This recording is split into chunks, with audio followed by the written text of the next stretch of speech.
নমস্কার বন্ধুরা, চলে এসেছেন নিউ ব্লগ নিয়ে। আশা করি তোমরা সবাই ভালো আছো। তো আমি এখন যাব সোদপুর। আমি চলে এলাম চাকদা ম্যাজিক গাড়ি করে। চাকদায় রাস্তায় হেঁটে হেঁটে যাচ্ছি, তারপরে চলে এলাম স্টেশনে। কিছুক্ষণ হাঁটার পথেই স্টেশন আসার পর আমি ওভারব্রিজ দিয়ে ওপারে গেলাম। ওপারে গিয়ে চাকদার কালী মন্দিরটা ওপর থেকে বেশ ভালোই লাগে। তারপর নিচে নেমে চায়ের দোকানে কাকার কাছে এলাম, কাকার কাছে চা নিলাম, চা খাচ্ছিলাম। চাটা খুবই একটু গরম ছিল, ফুঁদিয়ে ফুঁদিয়ে খাচ্ছিলাম। তারপর চা খাওয়ার পর আমি গেলাম মন্দিরে। চাকদার পাশেই কালী মন্দির আছে, স্টেশনের ওপরেই। তো তোমরা যারা যারা আসো দেখে যাবে, কালী মন্দিরটা খুবই জাগ্রত।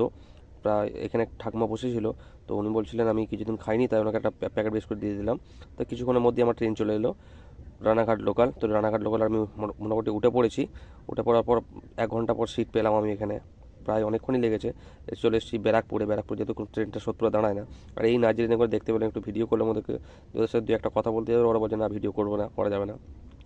বিয়ে করতে আমি এগিয়ে যাচ্ছিলাম, তার পেছনে আমার পেছনে নৈহাটি লোকাল ঢুকে গেল। নৈহাটি লোকাল পর আমি চলে এলাম সোদপুর। সোদপুর এই স্টেশনে আমি চলে এলাম আমার গন্তব্যস্থলে। তো আশা করি যদি ভিডিওটা ভালো লেগে থাকে তো বন্ধুরা একটু লাইক কমেন্ট শেয়ার করে দিও। ওকে, টাটা, বাই বাই।